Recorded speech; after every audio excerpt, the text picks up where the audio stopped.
আসসালামু আলাইকুম ওয়া রাহমাতুল্লাহি ওয়া বারাকাতুহু। প্রিয় দর্শক, আজ আমরা শুনব এক অন্যান্য কাহিনী যা জড়িয়ে আছে কাবাঘরের পবিত্র চাবির সাথে।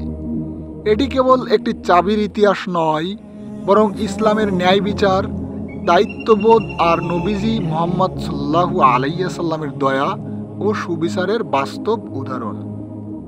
কাবাঘর, যেখানে কোটি কোটি মুসলিম মাথা নত করে আল্লাহর ঘর হিসাবে যাকে ভালোবাসে, ইব্রাহিম আলাইহিস সাল্লাম ও তার পুত্র ইসমাইল আলাইহিস সাল্লাম আল্লাহর নির্দেশে এই ঘর নির্মাণ করেন।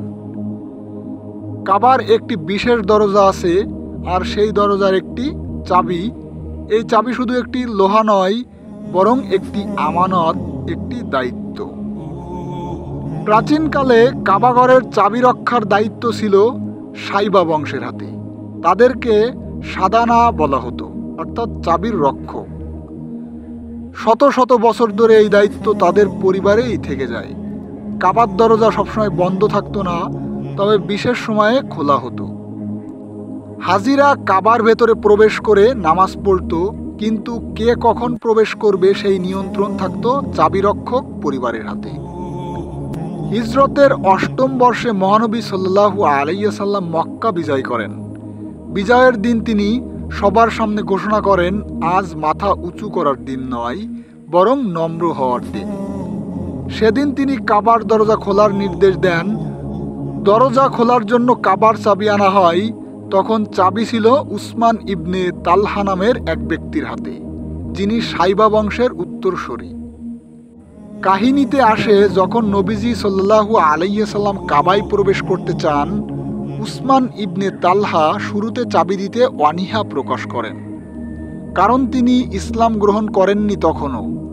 কিন্তু পরে চাবি দেওয়া হয় এবং নবীজি সাল্লাল্লাহু আলাইহি সাল্লাম কাবায় প্রবেশ করে নামাজ আদায় করেন। এরপর সাহাবারা অনেক আশা করেছিলেন এত বড় দায়িত্ব হয়তো এখন অন্য কাউকে দেওয়া হবে। কেউ ভেবেছিলেন হয়তো আলী ইবনে আবু তালিব রাদিয়াল্লাহু তাআলা আনহুকে এই দায়িত্ব দেওয়া হবে, কারণ তিনি নবীজির নিকট আত্মীয়। কিন্তু হঠাৎ তখন নাজিল হলো আল্লাহর আয়াত, সূরা নিসা আয়াত নম্বর ৫৮।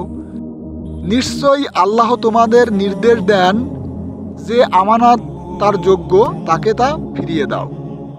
নবীজি সাল্লাল্লাহু আলাইহি সাল্লাম সঙ্গে সঙ্গে চাবি উসমান ইবনে তালহার হাতে ফিরিয়ে দিলেন এবং বললেন, হে বনি সাইবা, এই চাবি কিয়ামত পর্যন্ত তোমাদের কাছেই থাকবে। কেউ যদি তা কেড়ে নিতে চায়, তবে সে জালিম হবে।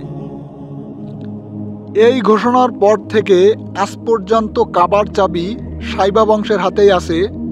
সারা বিশ্বের রাজা, সুলতান বা খলিফা কাবা ঘরের দায়িত্ব পেলেও চাবি সংরক্ষণের দায়িত্ব শুধু এই বংশের কাছেই থেকে গেছে। এই কাহিনী আমাদের শেখায় কয়েকটি মহান শিক্ষা।